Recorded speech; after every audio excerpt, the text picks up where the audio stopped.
ഞാനൊക്കെ തീവ്രമായ രാഷ്ട്രീയത്തിനകത്തുനിന്ന് മുങ്ങിപ്പോയ ദുരന്തങ്ങളുടെ ഒരു വേദിയായ വീട്ടിനകത്തുനിന്ന് വരുന്ന ഒരാളാണ് ഞാൻ. എനിക്ക് സാമാന്യം ഒക്കെ രാഷ്ട്രീയം നന്നായിട്ട് അറിയാം. ഓർമ്മ വെച്ച നാൾ മുതൽ ഒരു പക്ഷത്ത് തന്നെയാണ്. ഇടതുപക്ഷത്ത് തന്നെ. ഇടതുപക്ഷത്ത് തന്നെയാണ്. ഞാൻ പാർട്ടി CPM എന്നല്ല മെമ്പറൊന്നുമല്ല. പറയുന്നത്. ഞാനൊരു ഇടതുപക്ഷക്കാരനാണ്. അപ്പോൾ അത് അവിടെ തന്നെ നിൽക്കുകയും ചെയ്യും അവസാനം വരെ. അതിൽ സംശയമൊന്നുമില്ല. ഇടതുപക്ഷമില്ലാത്ത ഒരു ലോകത്തിനെ പറ്റി, ഒരു ഇന്ത്യയെ പറ്റി നിങ്ങളൊന്ന് ചിന്തിച്ചു നോക്കുക. ഒരു വിരുദ്ധാഭിപ്രായം ഇല്ലാത്ത അവസ്ഥ. വിരുദ്ധ അഭിപ്രായമൊന്നുമല്ല. ഈ രാഷ്ട്രീയ സേവനമൊക്കെ നമ്മളങ്ങ് ഇതാക്കി കളയരുത്. മനസ്സിലായില്ലേ? പണ്ട് നമ്മുടെയൊക്കെ വീട്ടിൽ എനിക്കൊക്കെ വളരെ നേരിട്ട് അറിയാമെന്നുള്ളതാണ്. കാലത്തെ ഒരാൾ വന്നിട്ട് തെങ്ങ് കിളയ്ക്കാൻ വരും, പുരയിടമൊക്കെ വൃത്തിയാക്കാനായിട്ട്. അപ്പോൾ അയാൾ വൃത്തിയാക്കിക്കൊണ്ട് നിൽക്കുമ്പോഴത്തേക്കൊക്കെ ഇവിടുന്ന് കഞ്ഞിവെള്ളം കൊടുക്കണതൊക്കെയാണ് കുടിച്ചുകൊണ്ട് നിൽക്കുന്നത്. ഹോട്ടലിൽ പോയി അന്ന് കഴിച്ചുകൊണ്ടിരിക്കുകയോ ഇന്നത്തെ തൊഴിലാളി കൊണ്ടുവരും പോലെ 2 ടിഫിൻ ബോക്സ് കൊണ്ടുവരികയോ ഒന്നും ചെയ്യണ കാലമല്ല. അത് കുടിച്ചിട്ട് ഈ വെയിലത്ത് നിന്ന് ഇതൊക്കെ ചെയ്യുമ്പോഴത്തേക്ക് നമ്മുടെ കാർന്നവരെ കൂടെ അങ്ങോട്ട് പോകുമ്പോൾ എത്ര തെങ്ങിൻ്റെ മൂട് കിളച്ചടോ, അവിടെ നിന്ന് ഇത്ര അത് പറ്റില്ല, ഇത്ര എണ്ണം തീരണം, പെട്ടെന്ന് ആവട്ടെ എന്ന് പറഞ്ഞിട്ട് ഇതൊരു മനുഷ്യനാണെന്ന് പോലും ഇല്ലാത്ത വിധത്തിലുള്ള സമീപന രീതികളും ഭാഷാശൈലികളും ഉപയോഗിച്ചിരുന്ന ഒരു കാലഘട്ടത്തിൽ അയാൾ അധ്വാനിച്ച് വൈകുന്നേരം വരെ നല്ല അധ്വാനിച്ച് കഴിഞ്ഞ് വൈകുന്നേരമായി അയാൾ അടുത്ത് കൂടെ ഒഴുകുന്ന ചെറിയ പുഴയോ തോടോ ആറോ ഒന്ന് കാലും മുഖമൊക്കെ കഴുകി ശുദ്ധി വരുത്തി അയാൾ കൊണ്ടുവന്ന പണി വസ്ത്രം മാറ്റി മറ്റേ വസ്ത്രമൊക്കെ കൊടുത്ത് നമ്മുടെ തറവാട്ടിൻ്റെ നടയിൽ വരുമ്പോൾ ഇവിടുത്തെ ജന്മി ഇതിന് കൂലി കൊടുക്കേണ്ടവൻ അയാൾ മെയിൻ റോഡിൽ പോയിരിക്കുക. അവിടെയൊക്കെ ഗ്രാമങ്ങളിലൊക്കെ റോഡിൽ പോയിരിക്കുന്നു എന്ന് പറയും. അവിടെ പോയിരിക്കണമെന്ന് വെച്ചാൽ ജന്മിക്ക് ആവശ്യമുള്ള മുറുക്കാനും കാര്യങ്ങളൊക്കെ വാങ്ങിച്ച് അങ്ങനെ വരാൻ വൈകുന്നേരത്തെ ഒരു യാത്രയ്ക്ക് പോയിരിക്കുകയാണ്. അപ്പോൾ അവർ പറഞ്ഞു, ആ ജന്മി റോഡിൽ പോയിരിക്കുകയാണ്, നിൽക്ക്, ജന്മി വരാൻ സന്ധ്യയാവും.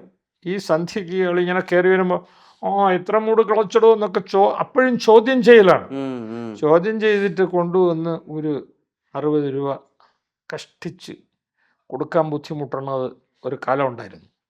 അവിടുന്ന് ഇന്ന് ജീൻസ് പാൻറ്റും ഇട്ട് മോട്ടോർ ബൈക്ക് ഓടിച്ചിട്ട് ജോലിക്ക് വേണ്ടി ഇങ്ങോട്ട് വന്നിറങ്ങിയിട്ട് കാലത്തെ 10 മണിയാകുമ്പോൾ ജോലിക്ക് കയറി 11 മണിയാകുമ്പോഴത്തേക്ക് ടിഫിൻ കഴിക്കാൻ ഇറങ്ങി, അത് കഴിഞ്ഞിട്ട് ജോലിക്ക് കയറി 1 മണിയാകുമ്പോഴത്തേക്ക് ആരോടും ചോദിക്കാതെ കൈകാലുകൾ ശരിയാക്കി വന്ന് മധ്യാഹ്ന ഭക്ഷണത്തിന് വന്നു, അത് ടിഫിൻ പൊട്ടിച്ചു. നമ്മുടെ വീട്ടിലുള്ളതിനേക്കാളും വിഭവസമൃദ്ധമാണ്. മുട്ടയും മീനും ഇല്ലാതെ ഒന്നും വരില്ല. അത് ഞാനിവിടെ നടന്നിട്ടുള്ള കണ്ടിട്ടുള്ള ആളാണ്. ഞാൻ 1-2 വീട് വെച്ചപ്പോഴുള്ള സംഗതിയാണ് പറയണത്. അപ്പോൾ അതെല്ലാം കഴിച്ച് സുഭിക്ഷനായിട്ട് കിടന്നു വന്ന് റെസ്റ്റ് എടുത്ത് ടൈമുണ്ട് അവർക്ക്. 2 മണിക്ക് പിന്നെ കയറുള്ളൂ. ആരും അതിനൊന്നും സംസാരിക്കേണ്ട ആവശ്യമില്ല. 2 മണിക്ക് കയറി 4:30 മണിക്കാകുമ്പോഴത്തേക്ക് വീണ്ടും ഇതെല്ലാം കഴുകി റെഡിയാക്കി കോളേജിൽ നിന്നോ അല്ലെങ്കിൽ ഓഫീസിൽ നിന്നോ വരുന്ന വിധത്തിൽ ജീൻസും അതിനനുസരിച്ചുള്ള അപ് ടു ഡേറ്റ് അപ്പുറമൊക്കെ ധരിച്ച് ഇങ്ങോട്ട് വരുമ്പോഴത്തേക്ക് നമ്മൾ 1000 രൂപയും എടുത്ത് റെഡിയായി നിൽക്കുകയാണ്. ഇത് ഒന്നെണ്ണം കൊടുക്കാൻ, ഇല്ലെങ്കിൽ പിറ്റേ ദിവസം വരില്ല. ഒരു സംസാരവും ഇല്ല. ഈ അവസ്ഥയിലേക്ക് ഇവിടെ കൊണ്ടുവരാനായിട്ട് ഈ നാട്ടിലെ കമ്മ്യൂണിസ്റ്റ് പ്രസ്ഥാനങ്ങൾ ചെയ്തിട്ടുള്ള ഐതിഹാസികമായ സമരചരിത്രങ്ങളെക്കുറിച്ച് നിങ്ങളൊന്ന് പഠിക്കണം. ഇതൊന്നും മറ്റ് കക്ഷികളൊന്നും ഉണ്ടാക്കിയല്ല. ഇവിടുത്തെ ഇടതുപക്ഷം അതിനകത്തുള്ള കമ്മ്യൂണിസ്റ്റ് പാർട്ടികളൊക്കെ ഉണ്ടാക്കിയെടുത്തിട്ടുള്ള സംഗതിയാണ് ഈ സേവന. ഏത് രംഗത്തും ഇവിടുത്തെ തൊഴിലാളികളുടെ സേവന വേതന വ്യവസ്ഥയും ജീവിത രീതിയൊക്കെ ഇവിടെ ഒരു ഹൈ ലെവലിലേക്ക് കൊണ്ടുവന്നിട്ടുള്ള ചരിത്രം. ഇപ്പോഴത്തെ സമരവും ചരിത്രമൊന്നും അല്ല ഞാൻ പറയണം. അതുകൊണ്ട് ഇപ്പോൾ ഏത് സമരം വിജയിക്കണം മറ്റെന്നൊക്കെ ചോദിച്ചാൽ എനിക്ക് മറുപടിയൊന്നുമില്ല. ഞാനതിന് മുമ്പ് നിങ്ങളുടെ മുമ്പേ കൈ കൂപ്പി നിൽക്കാനേ ഉള്ളൂ.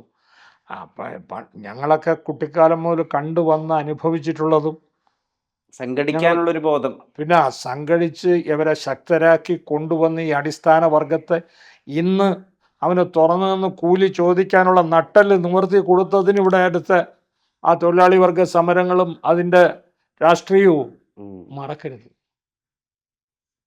അതൊക്കെ മറക്കുന്നതാണ് ഈ നാടിൻ്റെ അപജയം എന്ന് പറയുന്നത്. ഇപ്പോൾ പലരും പറയുന്നു ഇനിയൊരു ഇടതുപക്ഷ സർക്കാരിൻ്റെ ഒരു തുടർച്ച ഉണ്ടാവില്ല, ഈ വട്ടം ഇടതുപക്ഷ സർക്കാർ കൂപ്പുകുത്തും, UDF വിജയിക്കും, 86 സീറ്റിന് മുകളിൽ സീറ്റുകൾ കിട്ടുമെന്ന് പറയുന്നു, പിണറായി യുഗം അവസാനിക്കുകയാണെന്ന് പറയുന്നു. ഈ തെരഞ്ഞെടുപ്പിനെ എങ്ങനെയാണ് നോക്കിക്കാണുക? ഞാൻ ജ്യോത്സ്യനും അല്ല പ്രവാചകനും അല്ല. ഇവരെ പോലെ ഈ പറയണവരെല്ലാം കള്ളവോട്ട് ചെയ്തിട്ട് അവരുടെ ആളുകളെ ജയിപ്പിക്കുമായിരിക്കും. അതല്ലാതെ അയാൾക്ക് എങ്ങനെ പറയാൻ ഒക്കും ഇന്നാര് ജയിക്കുമെന്നൊക്കെ? ഇത്രയും ആളുകളുടെ മനസ്സിരിക്കുന്നത് മുഴുവൻ ആർക്ക് പറയാൻ പറ്റും?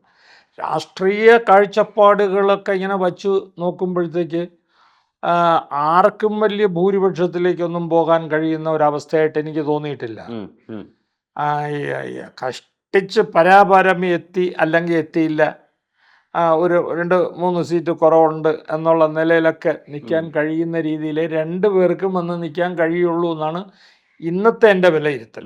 നാളെ എന്ത് സംഭവിക്കുന്നു എനിക്കറിയില്ല. ഒരു തൂക്കുമന്ത്രിസഭ പോലെ വന്ന് നിൽക്കാൻ സാധ്യതയുണ്ട്. പിന്നെ ഈ സ്വതന്ത്രന്മാരും മറ്റ് കക്ഷികളും ഒക്കെ എത്ര വീതം ജയിക്കുന്നു എന്ന് നമുക്കറിയില്ല. അവർ ജയിച്ച് വന്നിട്ട് ഇനി അവരാരെ സപ്പോർട്ട് ചെയ്യണമെന്നൊക്കെ അല്ലാതെ ആഴ്ചയിൽ 100 സീറ്റ് എന്നൊക്കെ പറയാം. ഞാൻ വേറൊരു കാര്യം പറയും, ഇവിടെ എപ്പോഴും 24 മണിക്കൂറും നമ്മൾ പറയാറുണ്ട് മുഖ്യമന്ത്രി പിണറായി വിജയൻ ധാർഷ്ട്യത്തിൻ്റെ ആളാണെന്ന് നിങ്ങൾ പറയാറുണ്ട്, ഇല്ലേ എന്ന് പറയാറുണ്ട്. നിങ്ങൾ ഇത്രയും നാൾ ടി വി കണ്ടിട്ടുള്ള ആളാണെങ്കിൽ, മാധ്യമങ്ങൾ ശ്രദ്ധിച്ചിട്ടുള്ള ആളാണെങ്കിൽ എനിക്ക് പറയണം, ഇയാളെക്കാളും ധാർഷ്ട്യക്കാരനായിരിക്കില്ലേ ഇവിടുത്തെ പ്രതിപക്ഷ നേതാവ് അധികാരത്തിൽ വരണമെങ്കിൽ? പ്രതിപക്ഷ നേതാവായിട്ടിരിക്കുമ്പം തന്നെ ഇയാൾ കാണിക്കുന്ന ബഹളവും കാര്യങ്ങളും, അയാൾ മര്യാദയ്ക്കൊരു വാക്ക് സംസാരിച്ചിട്ടുണ്ട്.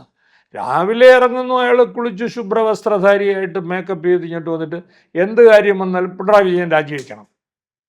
ഇവിടുത്തെ പ്രതിപക്ഷം എന്ത് ചെയ്തതെന്നാണ് നിങ്ങൾ പറയണത്? ഇവിടുത്തെ തൊഴിലില്ലായ്മയ്ക്ക് വേണ്ടിയിട്ടുള്ള മുദ്രാവാക്യവുമായിട്ട് അവർ സമരത്തിന് ഇറങ്ങി വന്നിട്ടുണ്ട്. ഇവിടെ സമരം പോലും ഏത് രീതിയിലായി മാറിയിരിക്കുന്നു.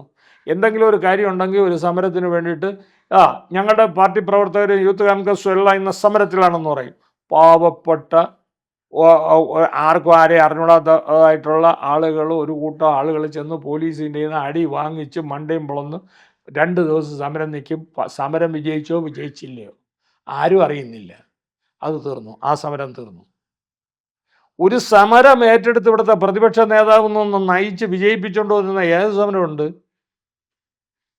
ഇയാൾ കാലത്ത് ഒരുങ്ങി ഇങ്ങനെ വന്നുകൊണ്ട് പറയണതല്ലാതെ ഇയാൾ സാധാരണക്കാരന് വേണ്ടിയിട്ട് പ്രശ്നങ്ങൾ നടക്കേണ്ടത് ചെന്ന് നിന്ന് കാര്യങ്ങൾ ഏറ്റെടുത്ത് ചെയ്യിപ്പിക്കുകയും അതിനുവേണ്ടി വാദിക്കുകയും അതിനുവേണ്ടി വിഷമിക്കുകയും അതിനുവേണ്ടി ഇയാൾ ഫ്രണ്ടിൽ നിന്ന് സമരം ചെയ്യുകയൊക്കെ ചെയ്യുന്ന ഒരു പ്രതിപക്ഷ നേതാവ്. സർക്കാർ വിരുദ്ധ സമരം പോലും കൃത്യമായി ഓർഗനൈസ് ചെയ്യാൻ പറ്റാത്തത് ഒരു പരാജയമായിട്ട് തന്നെ മനസ്സിലാക്കുന്നത്. പിന്നെ എപ്പോഴും 24 മണിക്കൂറും നമ്മൾ അസംബ്ലി പോയിരുന്നു ഫൈറ്റ് ചെയ്ത് ഓരോരുത്തരും കടമ ചെയ്യാനായിട്ട് തിരഞ്ഞെടുത്ത് അയക്കുന്നവർ നമ്മളെ കൊഞ്ഞണം കാണിക്കുന്ന വിധത്തിൽ എന്തെങ്കിലും അവിടെ ഒരു ചെറിയ കാര്യങ്ങളിൽ തർക്കിച്ചിട്ട് ഇറങ്ങിപ്പോരുകയാണ്.